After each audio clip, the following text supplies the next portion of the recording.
We're good. Yep. Okay. Thanks for the intro, Cheryl. Thanks very much, Jan, for inviting me here. And thanks very much to MUFON for putting on such an auspicious event. It'd be nice to actually be there and hear everyone else. Jan did kindly give me a login for MUFON TV, but somewhat ironically, the username and password, I couldn't get in using that. So I wasn't able to hear anyone who's spoken yet today, but I'll listen to it later or tomorrow. In March of 2002, I was arrested for hacking into Army, Navy, and Air Force computers, as well as the Pentagon and NASA. The arresting officers from the National High-Tech Crime Unit, which is now part of SOCA, the Serious Organized Crime Agency, told me that I'd probably do 6 months community service.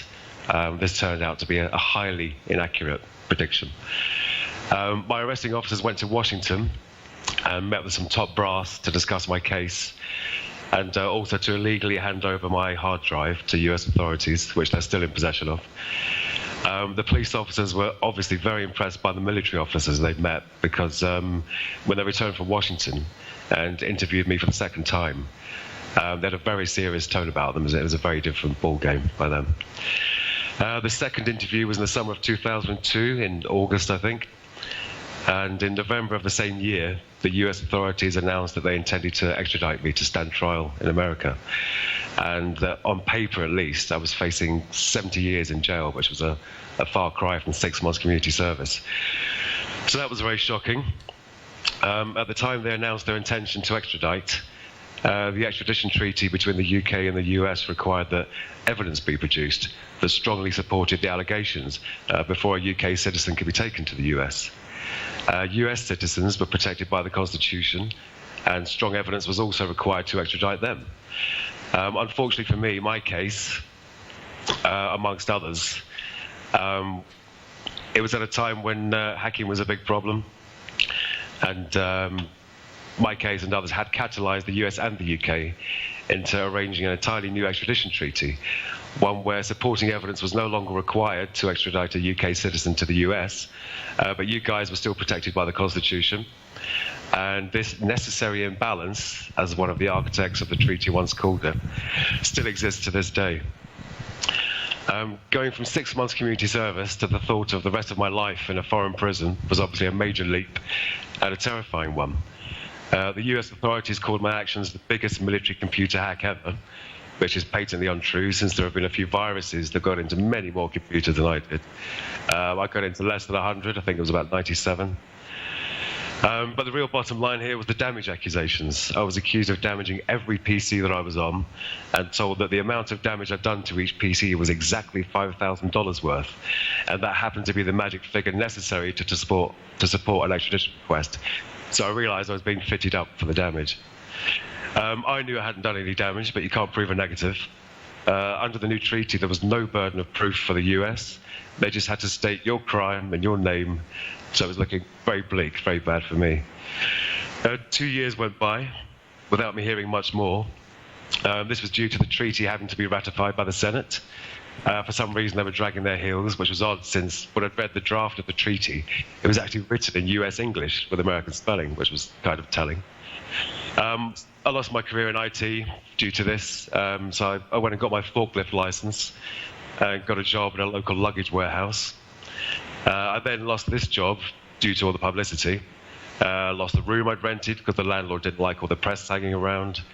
Lost my girlfriend of 12 years, so I was feeling pretty crappy, to understate it hugely, and spent those 2 years very down, unemployed. In 2005, I got another job, strangely working for EDS, Electronic Data Systems, a large American company. I finished my first day and then made my way home. And as I was walking down the road to my front door, 3 gigantic men approached me, big burly men, identified themselves as the new Scotland Yard extradition squad, and escorted me up to my room that I was renting in a shared house. They insisted on taking my computer, even though they could see I had no internet in the house. They informed me that I was a fugitive from US law, which I thought was kind of strange. How can you be a fugitive when you're not trying to escape? You know? Once again, like, the logic of international law enforcement had escaped me, but there was no actual escape for me, because the officers drove me to the police station, I submitted to a DNA sample. You're told if you refuse that, they just keep you in a cell until they get permission from the high inspector. I was to appear in court the next day for my bail conditions to be set, and this was to be in court for an extradition hearing, not the actual criminal trial. I wasn't given the opportunity to wash or change my clothes, so I walked into court looking like a complete scruff bag, and I could see the distaste on the face of the judge, or perhaps he always looked like that, I don't know. The US asked for a £10,000 bail, and for me to have to sign on at my local police station every single hour. Which was impossible. My local police station was half an hour from where I lived, so I'd either have to get no sleep or sleep at the police station. Luckily, the judge saw that this was a nonsense request, so I was required to sign on at the police station each evening, eventually. We also got the bail dropped to £5,000 since I'd lost my job, my parents fostered children for a living, didn't have any savings at the time. Excuse me. My bail was paid by friends and family, all contributing what they could. I'll go over the rest of the events in less depth, since it's just a chronology of court hearings and decisions. It's kind of like the boring bit, the very depressing but boring to retell. In 2006, I had my first extradition hearing, and the judge ruled that my extradition could be allowed, but the final decision was to be made by the Home Secretary, who also decided it was fine to send me over there without any evidence of damage. The US authorities started to play dirty, saying that if I didn't come over of my own free will, then they'd give me the maximum 70-year sentence once I was over there. My solicitor was told by Ed Gibson, who was the attaché at the US Embassy at the time, that they wanted to see me fry, which was, of course, a reference to the electric chair. They also threatened me with imprisonment in America under Military Order No. 1, which means a secret trial with the jury of military personnel, no opportunity to speak to the press. They also informed me I'd be allowed no visits from anyone. So they're putting the pressure on, which the DOJ, as you may or may not know, it always does. In 2007, we went to the High Court to try and overturn the decision of the Home Secretary to allow the extradition, but the High Court refused to do so. And then in 2008, we went to the House of Lords, but they also refused to overturn the decision. So the next avenue was to go to the European Court of Human Rights. We lost the appeal to go there, let alone actually be heard there. Later that year, I was doing an interview on ITV, and after the interview, quite a few people contacted ITV to say that they thought I was on the autistic spectrum, and that I should get diagnosed by a professional to see if this was the case. I didn't like being told I may be on the spectrum, and I was far too depressed to welcome people analysing me and poking around in my brain. But I went along with it since everyone was advising me to do so. And ultimately, I was diagnosed by 5 or 6 of the top people in the UK. And they all agreed that I had Asperger's, I was on the spectrum. And as I said, no one likes being diagnosed as having a syndrome of any kind, but it did explain a lot. People had always thought I was a little bit weird and kind of robotic ever since school. So now at least I had some kind of explanation for that, something to blame it on. And it turned out that having Asperger's helped with the case as well, because it's a medical condition. Since my actions were due to my hyperinflated sense of truth and justice, which is apparently quite common in people with Asperger's. A normal person would have broken the law in the way that I did to find information on UFOs. It was a very extreme act. I can see that now. In late 2008, we appealed to the new Home Secretary, but she also had no sympathy for my situation and said she would allow the extradition. And then in 2009, we had a judicial review, and we found out Crown Prosecution Service, was like the English Department of Justice, that the US authorities had no evidence whatsoever that I'd done any damage. It was pure hearsay, yet the CPS still refused to prosecute me in my own country, which is what I was asking. I wasn't asking to be let off and go scot-free. I wanted a UK trial, basically. Excuse me. We then asked to appeal to the Supreme Court, something we didn't have when I was first arrested. We were refused leave to appeal to the Supreme Court. And then in late 2009, the Home Office agreed to put the extradition on hold while they looked at our medical evidence. But they said they'd received assurances from the US authorities that all of my medical needs would be met in a US prison. That statement was patently untrue, since US jails have a very bad record when it comes to looking after mentally ill inmates. There's lots of reports that support that view. In December of 2009, we submitted a new High Court appeal to challenge the extradition, and in January we were allowed the new judicial review. In the spring of 2010, the new Home Secretary, Theresa May, she agreed to put the extradition on hold again while the new medical evidence was looked at. And in the summer of the same year, Prime Minister David Cameron and President Obama mentioned my case on television, hoping that they could work together to find a suitable solution. And in September of 2010, we finally managed to get a review of the extradition treaty itself. Baroness Patricia Scotland, one of the people that helped push the treaty through, said herself that the treaty was necessarily imbalanced due to US citizens being protected by the Constitution. And David Blunkett, who had signed the treaty in the UK, admitted that we might have given too much away. In the spring of 2011, on a visit to the UK, President Obama said he'd respect any decision made by the UK judicial system, which was good to hear. That year, we had growing support from the Conservative Party, which is like your Republicans over here. And apart from a few noble individuals, the Labour Party, which is like your Democrats, were absolutely useless and had no qualms sending me across the pond. By this time, I'd been severely depressed for years. I was on Prozac. I was really barely leaving the house. I'd also bought enough potassium chloride to kill myself with. Rather than facing 70 years in a foreign jail, potassium chloride is the third chemical used in the triple set of chemicals for lethal injection. As far as I was concerned, these people wanted to see me fry or see me rot, and I wasn't going to let them control the terms or the method of my demise. In 2012, I refused to see the government-appointed doctors. I'd already been assessed by the top independent people in the land and saw no reason to submit to further tests, especially since the pair of doctors the government wanted to use had a track record of getting the results the government wanted, you know what I mean. And finally, on October the 15th in 2012, Theresa May announced her decision to block the extradition. My family, my girlfriend and I, we cried like babies for it seemed like hours. Just, pure relief, 10.5 years worth of tears just running down our faces. There was still the possibility of a UK trial, which is what I've been campaigning for all this time.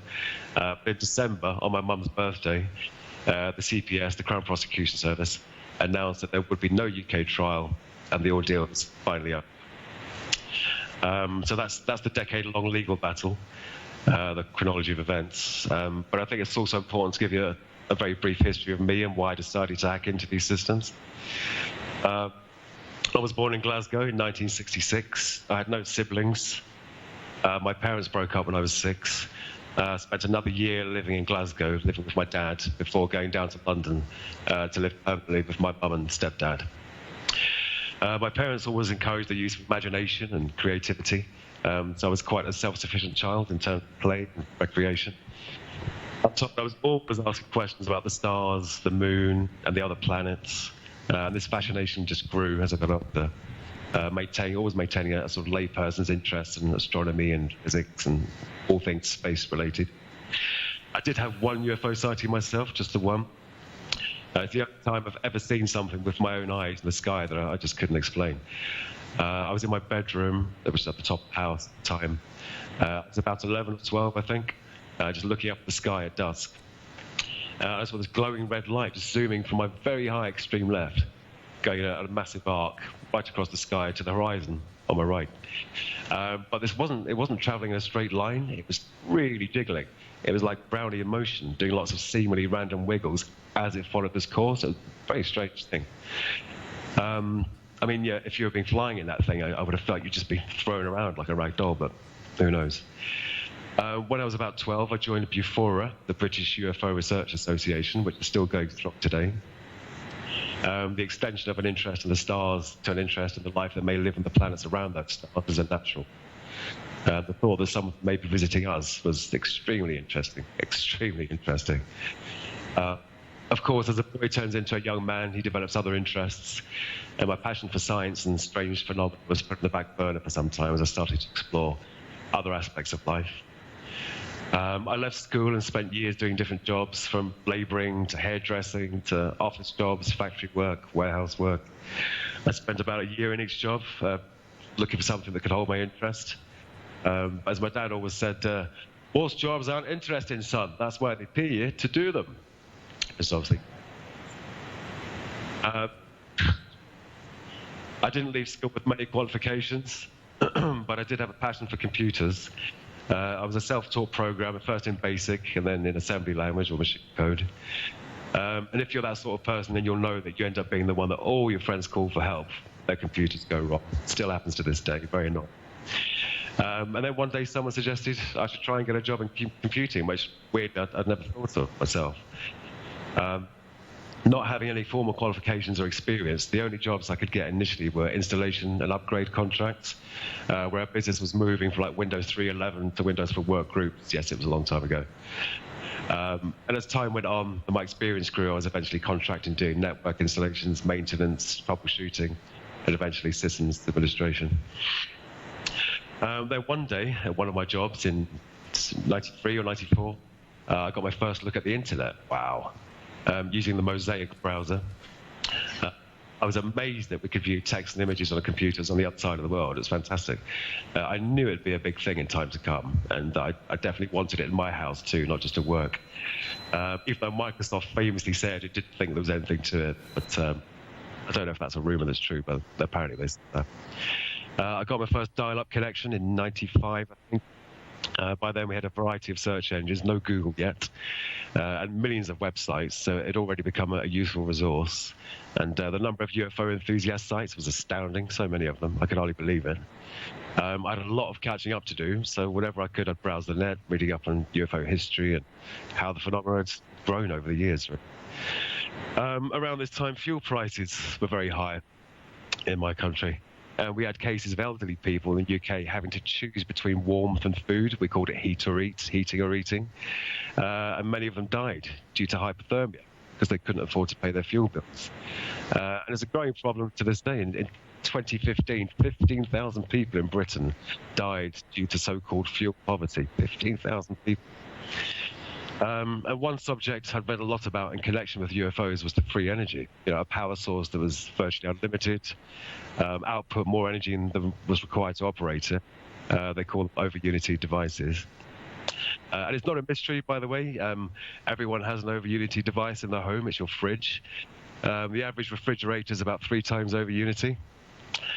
And because the heat it puts out, you can't make the heat it puts out with the electricity that goes in. A very well-made fridge, like a science laboratory fridge, can be up to 5 or 6 times over unity. Interesting fact. So although you can't create or destroy energy, you can transform it and kind of amplify it somehow. I don't know. I'm not a physicist. So in my mind, these lines of thoughts converge. Old people dying, no energy, then possibly free energy that's been hidden from us, hugely unfair. So many of today's problems could be solved if we had free energy. And the UFOs that I've read so much about and watched so many videos of, they seem to operate on a propulsive principle that was extremely advanced and probably tapping the zero-point energy that I'd read about, literally pumping electrons, from the fluctuations of the fabric of the universe. This crazy stuff. So why didn't we have this technology? Many countries around the world had a serious interest in UFOs, even detailing in their Air Force's instruction manuals how to engage one and how to report it. We had the famous Roswell case where bodies in a craft were supposedly recovered. So why didn't we have amazing flying vehicles and free energy for everyone? Why would you keep that from people? Elitism. Obviously, it's not your standard radar installation that monitors the skies for UFO tracking. And it's not your regular army that goes out and recovers crashed UFOs. As everyone here knows, these projects are special access and secret compartmented. So very few people see the big picture. And if there are any so-called disruptive technologies, they end up in the hands of a relatively small group of people, probably in the 10,000 or less, I would guess, rather than the public at large. And secrets are never good in any relationship, but secrets kept from the people and the state by forces unknown are the worst kind of secrets. So I started to wonder, would it be possible to seek out the truth of the matter via the internet and by using my networking knowledge to track down these unknown forces and get a look at their data? To many people, this just seems like a mad idea, but to me it was a noble cause and worth looking into. But it's a big problem. How do you track down a secret group of elitists coveting recovered alien technology that probably have their own quantum computing network and time travel machines by now? Who knows? Would they even have data on the internet? Well, you don't know until you try, but where do you start? Then sometime in the spring of 2001, I think it was, I was told about Dr. Stephen Greer's upcoming Disclosure Project conference at the National Press Club in DC. And he was a man who'd spent years gathering together the most incredible UFO witness list, interviewing them, bonding with them, respecting their anonymity when required.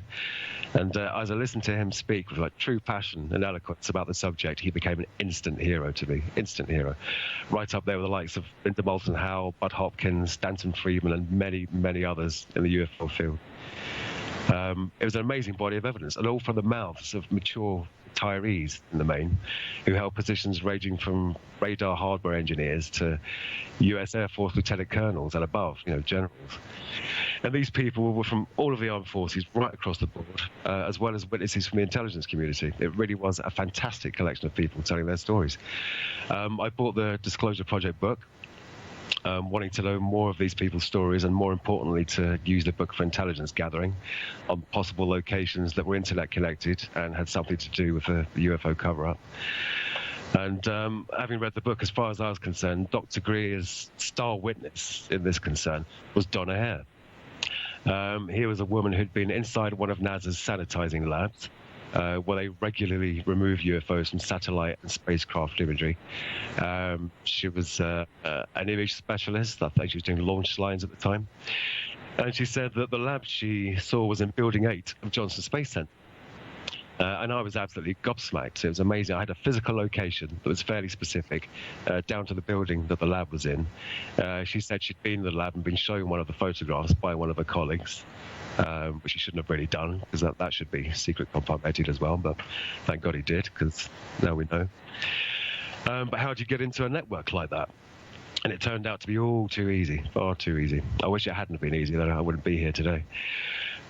Computer communication languages are called network protocols. The HTTP you use in your web browser is a protocol standing for Hypertext Transfer Protocol.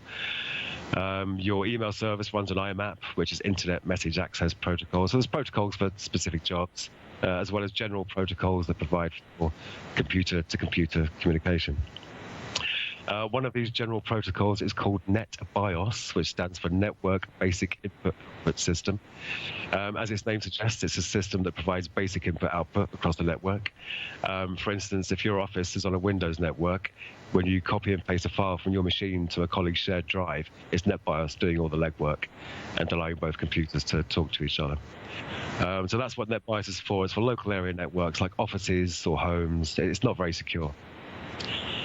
Unfortunately, at that time, an out-of-the-box Windows installation defaulted to using NetBIOS not just across your home or office network, but also across the internet, basically exposing your network to the world. And one method NetBIOS uses for access to any network resource is the standard username and password combination. And the administrator username, the administrator account, is the most powerful account on the PC, apart from the system itself. And it has access to almost anything. So it was obviously either I had to scan the JSC Johnson Space Center network, looking for PCs that accepted NetBIOS connections, and then seeing if they had either weak passwords or unset passwords on the administrator accounts. And it was quite a quick scan. It didn't take long. A surprising number of PCs responded to NetBIOS probes, and also returned administrator accounts that had no password set, not just a weak password like password itself, literally no password, blank. Excuse me. So it was very easy to set up a tunnel between me and the remote PC that I could use to install remote control software, a bit like PC Anywhere. So it's literally like you're there on the screen, like you're sitting at the monitor of the other computer. You could use a mouse, interact with the desktop, etc. Before installing the remote control software, I first had to find out which PCs were in Building 8. This was accomplished by using NetBIOS commands again to list the PCs on the remote network. Luckily for me, NASA's IT people were very diligent in their hardware auditing. Every PC had location information as well as serial numbers and the like for auditing purposes. So it didn't take long to compile a list of Building 8 machines that also had administrator accounts that had no passwords.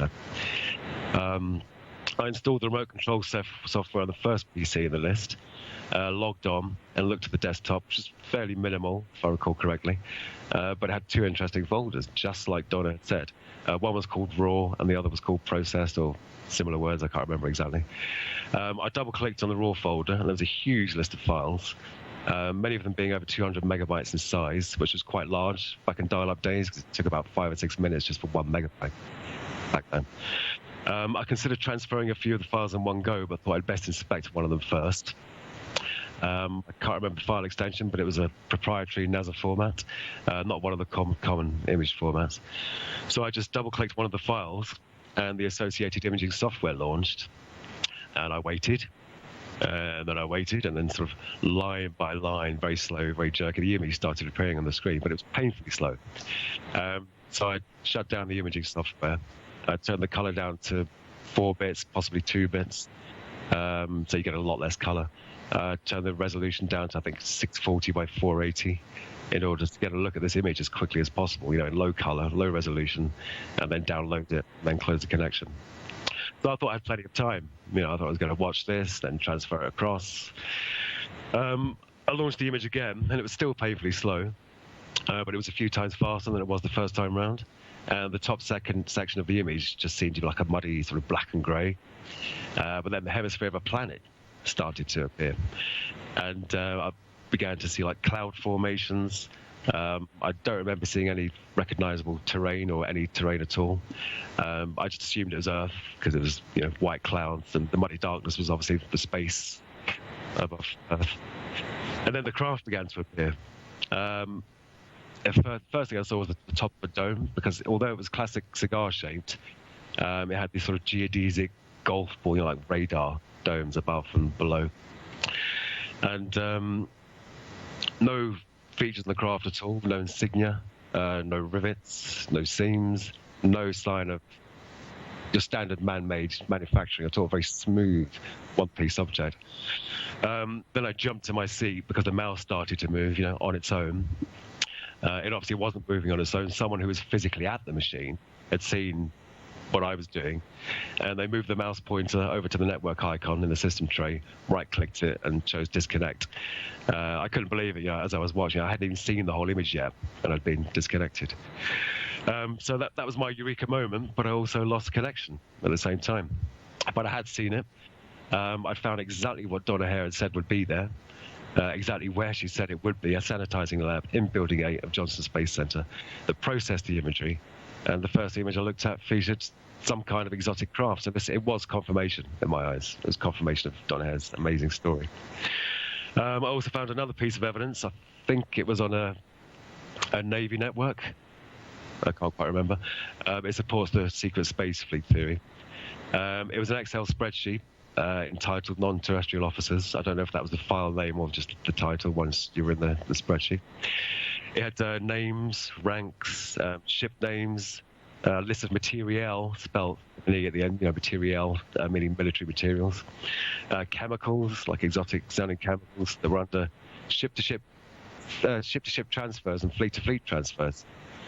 So it's, quite an exotic document. It was almost like you found the admin office of the secret space program. Non-terrestrial officers. I googled the phrase at the time; it was nowhere to be found. And now, if you Google it, it's just in connection with my story. And that's still on my hard drive in Washington, and the office of the ONI, the Office of Naval Intelligence. I don't think I'll see that drive again. And just to set one thing straight. I don't remember any of the ship names.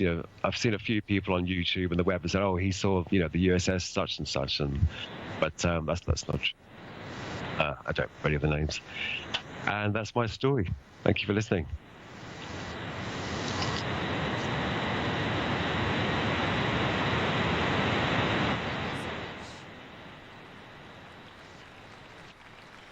We have about a little less than 15 minutes left, Gary, and we have some people, I think, who want to come up and ask questions for you. And if you would, those of you who have some questions, we have a microphone already set up to the side here. If you could come up and ask your question very clearly and quickly into the microphone. I'll repeat it to Gary, and then we'll go from there, and we'll appreciate the time that Gary's giving us to ask questions. So the microphone is right here to the side. And question number 1. No, but I'll repeat it. Yeah. Okay, we could hear. Thank you. Gary, my question is, do you think that one of the reasons there was support for not extraditing you to the U.S. was that this was an unacknowledged project, and to bring you to a court and do a trial in the United States, they would have had to acknowledge what was top secret? All right, Gary, did you hear the question? No, can't hear the you may question want- now. Breaking up. You may want to come and repeat the question. Cheryl, you'll have to repeat it for him, standing right here. Okay. Yeah. Yeah. Just coming up, Jennifer. Thank you. Okay, no problem. Do I need the mic? Can you hear me now, Gary? Was that yes? So my question is, do you think one of the reasons that they didn't bring you to the United States and officially extradite you to do trial here is because if they had, they would have had to acknowledge? He can't hear. It keeps breaking up. Can you possibly type the question? Sorry, it's just breaking up a lot. Speak slowly. If the U.S. brought you... Can't hear you at all. Can you type the question in Skype? What did he say? Okay. It probably won't work. Use the what? Do you want to try and type that out? Yeah, I can try to type it real quick. Okay. Hi. Where would I type? I guess you type right there. Right there? Okay. It's not going. Anybody want to try to type it backstage? Type the message here. Okay. Type the message there. How do I get there? Okay. Sorry. Back to your Yes, bear with us. This is a pretty incredible experience. Where's the repeat button? Where's the button? Where's the delete button? Okay. If you were to stand trial in the U.S. Can you hear me, Gary? No, still not hearing. Did you ask me if I could hear you, Cheryl? Yeah, kind of.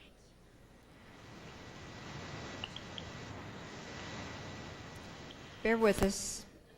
Everyone behind the black curtain is working diligently to bring this to you in living color, all the way from London. It's roughly typed. I have a typo in there. Okay. but- Okay. Did you send it? Oh, how do I hit send? How do I send? Enter. Enter? Right there. Okay, so the question is, if you were to stand trial in the US, the US would have to admit to a black budget project. Okay, good. Probably not, because they'd have a secret trial like they threatened me with under military order number 1, so you guys wouldn't get to hear anything about it. Okay, what we're going to try to do, I guess if we have no other way of doing this, is I'll ask a couple of questions and Jennifer can type them into the computer and send it to London. And my question is, I found it interesting that the new treaty was struck between, you don't have to type all of this, the UK and the US. The terms of the treaty between the US and the UK were changed according to what Gary says, and that was in adjusting the damages they assessed him with to the exact amount, and also removing the burden of proof for the U.S., if I understood that correctly. So the question is, what was his feeling about the new treaty arranged between the UK and U.S. because of his case? Okay, the terms of the treaty were changed because of so the burden of proof And damages adjusted to exact. I don't know where the backspace is. Oh, here, backspace. So the burden of proof that was Removed from the U.S. responsibility for extradition. burden of proof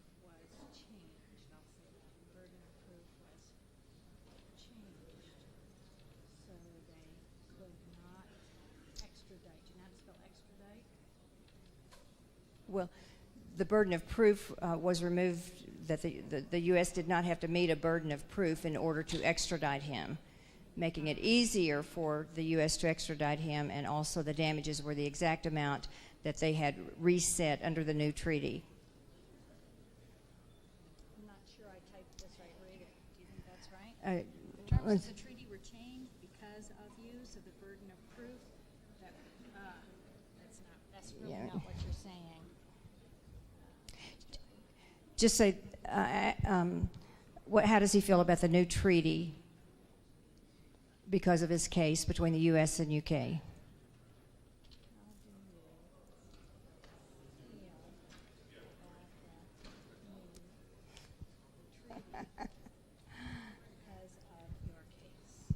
Okay.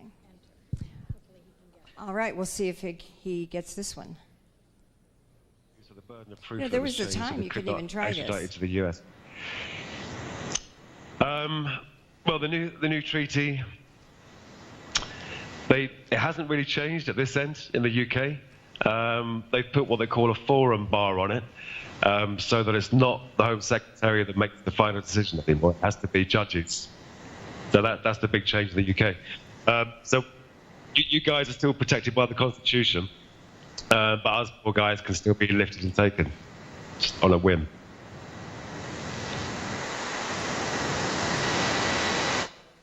Okay, ask him how he managed to secure an attorney and pay for the legal fees, and how much were those fees When you're this close, I can hear you quite clearly. I don't know if you can hear in me. his just now. defense.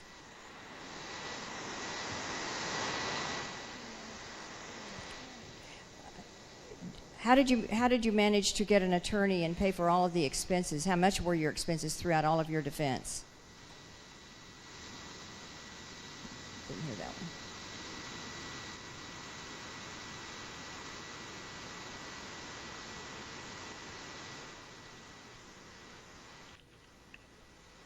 Oh, how did I get an attorney? In Britain, we have this amazing thing called legal aid, whereby if you're unemployed, you get free legal advice. I was very lucky to have that at the time, because now that's no longer the case. So yeah, I didn't have to pay for any of it. So, my next question would be, what would be your advice to any other person who might be as curious like you to pursue whatever UFO information and extraterrestrial information they feel might be out there? So, what would be your advice to anyone else researching extensively beyond the law like you?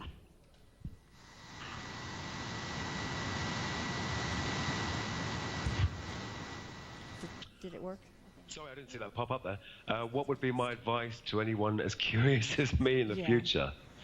As I said to Cheryl the other day, always listen to your girlfriend or your wife. When they say, don't do that, it's stupid. Yeah, just. You She's typing it in. can do a lot of legal research. Oh, yeah, It you doesn't can stay down on the take- floor. Yeah, you just type it in. She's typing it in. She has to be at the computer.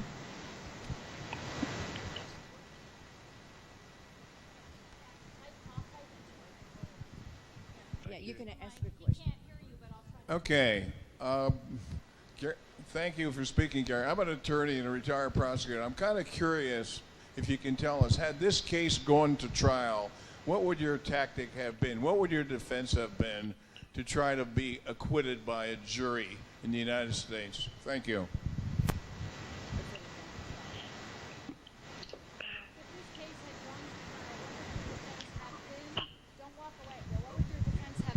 Yes.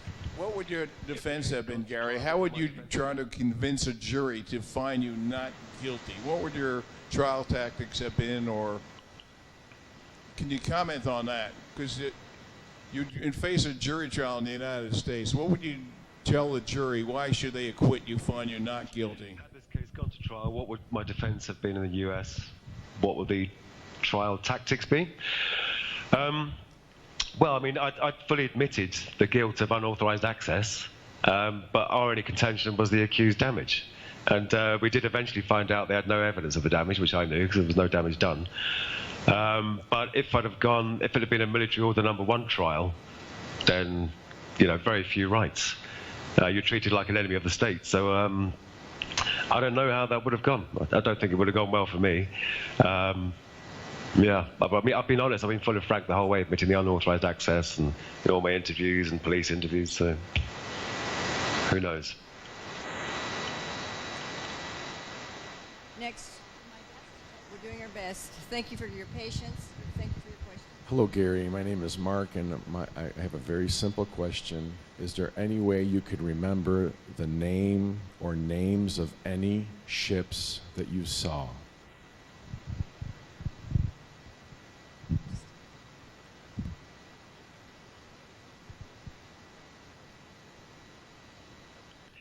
Is there any way you can remember the names of the ships you saw? No, I can't remember. It was a long time ago. I couldn't remember a few years afterward some of the names. So. Is it possible that they were, because I heard this at one time, USSS Curtis LeMay and USSS Hillenkoetter?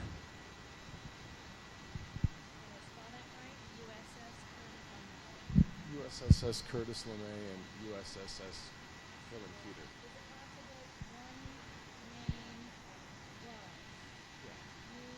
SS Curtis LeMay.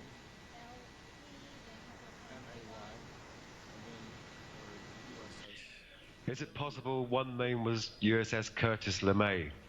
It doesn't ring a bell, but even if you had all of them on a list, I don't know if I'd remember them just by reading them. So.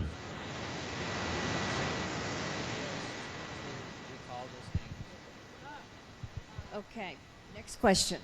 Hi, would you consider being regressed so that you could recall any of those names and material transfers? The question was, would you consider being regressed so that you could recall any of those names?